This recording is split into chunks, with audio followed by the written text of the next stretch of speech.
Time check is 12:37. Nandito kami ngayon sa isa sa pinaka-creepy na sementeryo dito sa Negros. Magsusurvive kami ngayon sa buong gabi.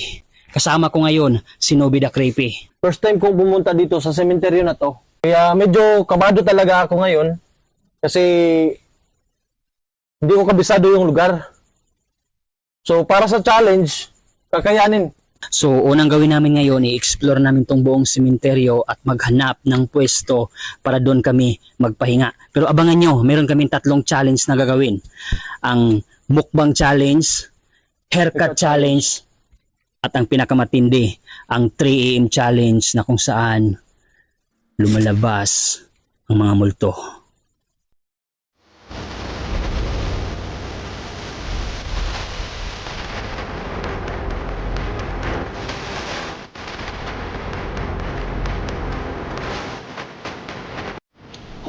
Hindi pa kami nakapagsimula pero dami ng paramdam. Gumalaw yung lata. Tara, tingnan natin.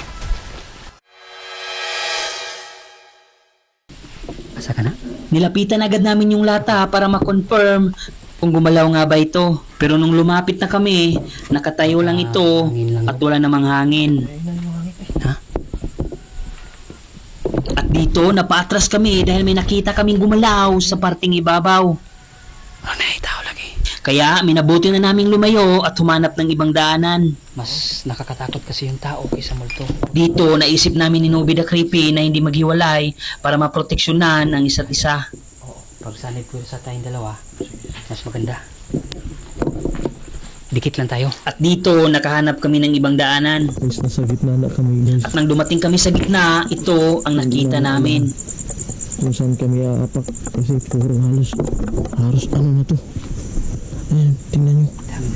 Halos wala na kaming madaanan dahil sa sobrang puno na ito ng mga netso. Iwan ko. May gumalaw. Dito may napansin kaming mga apak kaya naisip namin hindi na kaya ito yung gumalaw na nakita namin kanina at sinundan kami. Okay na to.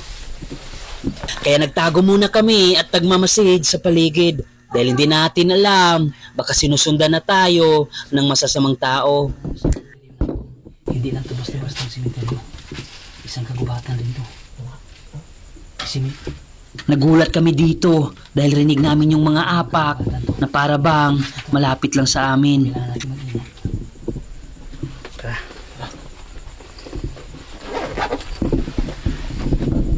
Kaya umalis na kami agad para makalayo at hindi na maabutan pa. Oo. Napakasikip ng daanan kaya sigurado kung may nagbabalak sa amin na hindi maganda, mahirapan kami ditong makatakbo. Mabuti na lang maliwanag yung ilaw na dala namin. Nakakatulong ito kung sakaling may taong sumusunod sa amin. Saan kaya tayo nakahanap ng piston ko? Biglang lumakas yung hangin. Pinaikot namin yung ilaw para makita yung paligid at masigurado na walang sumusunod sa amin. Dito. Pwede ito. Matibay yun. Matibay yung mga tao dito. Abandon cemetery na pala to. At dito, nagulat kami sa aming nakita. Baka gusto mong i-unbox. Kaya mo? At dito, sinubukan ko yung tapang ni Nobby the Creepy na kung kaya ba niyang lapitan ang bagay na to. Kaya? Kaya mo? Guys, may kabakon dito. Asan tabi sa kumakain dyan? Lalapitan natin. Susubukan natin yung tapang natin baka pero wag nating awakan ata. Takot ka?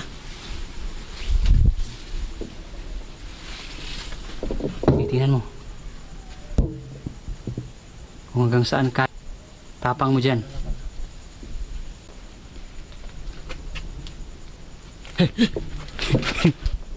At hindi lang isa ang kabaong na nandito. Kaya challenge ko ulit si Nobby the Creepy. Nagulat siya kung ano yung nakita ko. Hindi niya alam na may isa pa palang kabaong na nandito. Dito. Ang laman pa kaya to? Iwan ko, ang laki. Parang hindi naaagnas no ba? Solid. Laki naman. Mahal siguro niya, Nob. Magkano estimate mo dyan? Ito, gold eh. Parang, ano no? Parang, bakal or hindi kahoy? Kahoy ba? Tabi-tabi po. Guys, Kahoy? bakal. Bakal, no? Oo, bakal yan. Sobrang mahal yan, Nob. Kahoy nga na kabaong, 20 mil eh. Paano na kaya yan?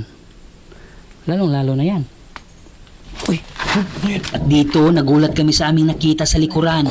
Isang galon na punong-puno ng kulay na pula. Dito napahinto kami dahil kitang-kita namin yung kulay na pula na nasa loob ng galon na parang bago pa at hindi ito nabubulok. nandito yung kabaong. Bago lang kung ano kaya. Oh, bago lang.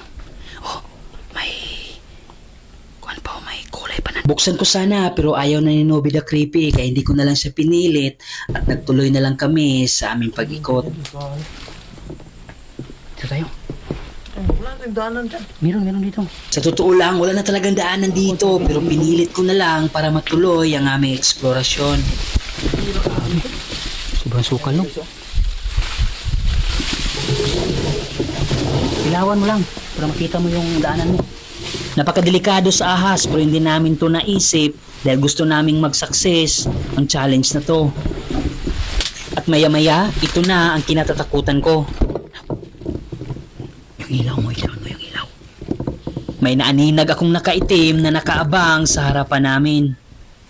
May nakita ako nakaitim. Tingnan mo. Nandyan. Nakaitim. Saan ba da? Diyan. Dito sa likuran banda. Wala. Tingnan mo. Tingnan mo baka nandito sa likuran sa likod nitong nicho. Saan taas? Oh, dito. Wala. Tara, tingnan natin. At dito, rinig yung mga kalabog na para bang tumakbo ito at magtatago na naman ulit. Una ka. Ako na. Tara. At confirm nga, tanaw dito na may ilaw na tumatakbo papalayo. Lalim pala dyan. Saan tayo diga? Parang nakatingin sa atin eh. Parang kanina pa yun. Ha? Kanina pa yun. Sunod na sunod sa atin. Dahil siguro sa sobrang liwanag ng ilaw na dala namin, mahirapan siyang lumapit. Buti na lang nandito si Nobby the Creepy dahil kung mag-isa ka dito, sobrang delikado. At maya-maya, ito na naman ang nakita namin. God. Kabaong. Kabaong ba yan? Isa na namang nitso na bukas na may lamang kabaong. Paano tayo makapasok dyan? Dito dyan. Masan Wala namang... Tingnan natin dito. Kaya naghanap ako ng daanan para malapitan ito at mabuksan kung may laman pa. Meron dito eh. Meron. Malalim eh. Lalim, walang daanan. Sobrang sukal dito, Nob. Buti na lang bukas yung pinto at napasok natin. Ingat ka dyan ha. Tingnan natin, baka may laman. Baka may treasure or baka may mga ginto. So, tiba-tiba tayo. Tingnan mo, baka may tao sa paligid, makita tayo. Nob, sobrang init dito, Nob. Ha? Sobrang init. Labas ka dyan. Labas ka. Tingnan ko muna. Sige, bilisan mo. Basta kabaong na talaga ang pag-uusapan, malakas talaga ang loob ko na buksan ito.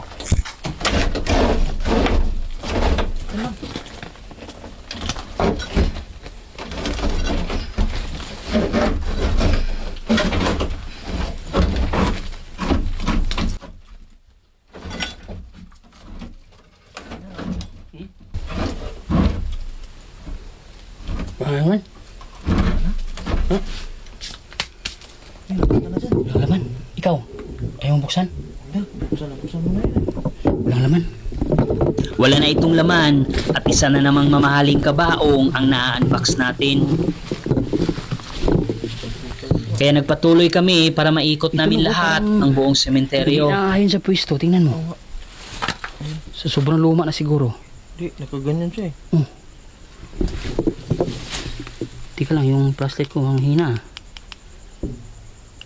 Yun na yan. Kailangan na siyang i-charge. At paglingon ko, biglang gulat ko sa nakita ko. Takot ako sa Ay, ito. ribulto. Wala ko. Anghel yata yan. Anghel. Anghel to. Isang ribulto na kasing laki ng bata. Buo pa yung ribulto, Nob. At sa di kalayuan, ito ang nakita Ang namin. ginawa dito, Nob. Ano kaya nasa sako, Nob? Buksan mo kaya, Nob. Ha? Ano yan? Yung buto ata yan. Ayan. Ayan, parang ano yan eh. Positive yan eh. Galon yan eh. Oo. Huwag mo na Malaman mo, may galon eh. Oo nga. Huwag na natin yung tuloy yan. Ito, subukan mo yan. Ay, walang laman. Ha? Bakit? Ano ang sabi? Ang hiro, Nob, ah. Ha? Hiro. Walang laman mo. Dahil na-curious ako kung ano yung laman ng sako, kaya binuksan ko ito.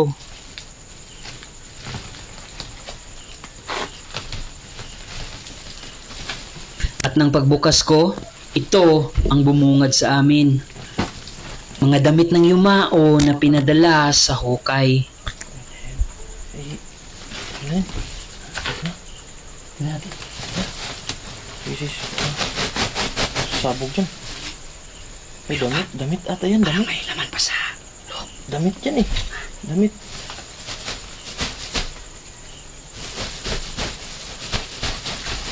Ah, yan. Damit. Wala. Lalaki. Damit niya pinasok sa sako. Ipinadala sa hukay. At dito, nagulat ako dahil may nakita akong ilaw sa likuran namin.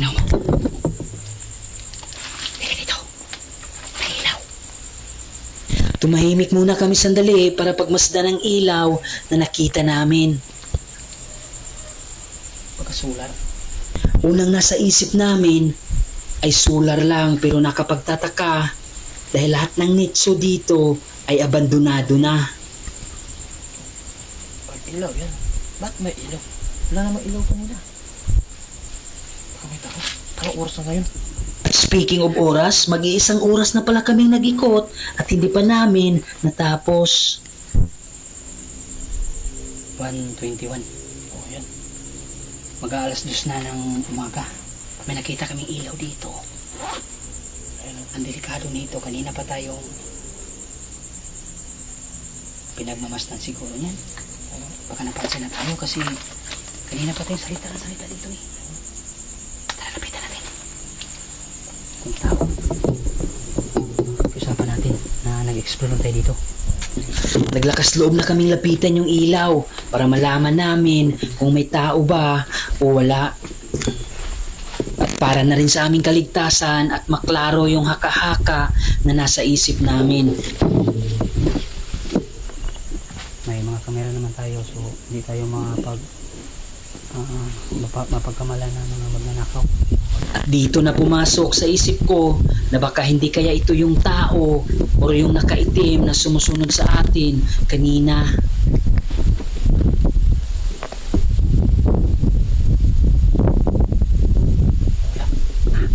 Nandyan. Oh. Patayin mo yung flashlight mo.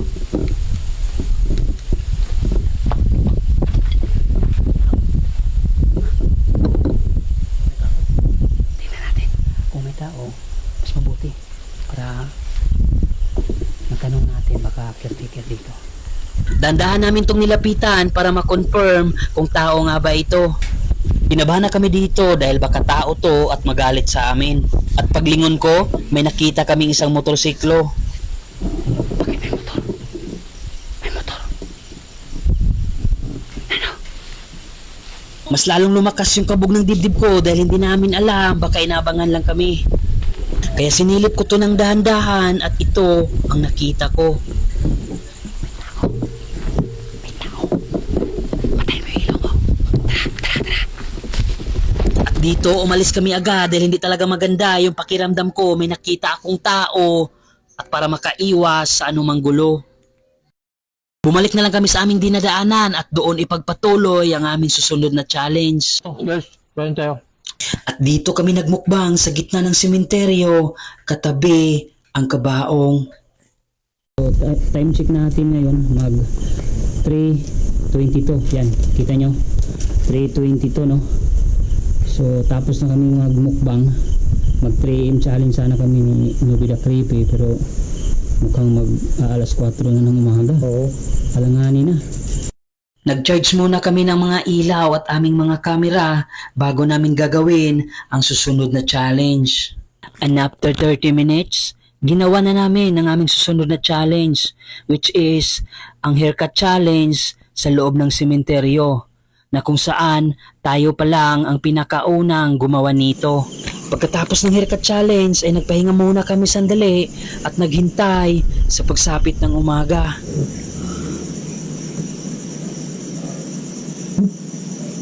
Umaga na pala. Time check na. So, alas 5 na ng umaga. Si Nobby the Creepy tulog pa. Kamera namin isa, wala nang buhay. Nob! Umaga na, Nob. Umaga na pala. Nob! 5 na. 5 na ng umaga. Umaga na? Oh, yan o. Ito yung paligid natin, oh. Yan. Diyan lang kami sa ibaba nag-haircut kagabi. Ano masasabi mo? Hindi kami makapaniwala na nalagpasan namin ang buong gabi. Tulala pa rin si Nobby the Creepy sa mga nangyayari na hindi maipaliwanag. Dahil sa sobrang pagod, hindi na namin napansin kung ano man ang nangyayari sa paligid. Palipat-lipat kami ng pwesto dahil hindi kami mapakali sa unang nitso na tinutulugan namin. So, success. Uwi na kami, mag-aalas 5 na ng umaga. So, ang dami nangyari kagabi. At uminom muna ng kape bago umalis at tinitingnan ang paglabas ng haring araw. Kaya ito lang masasabi ko, at tapang na tao, hindi atakot.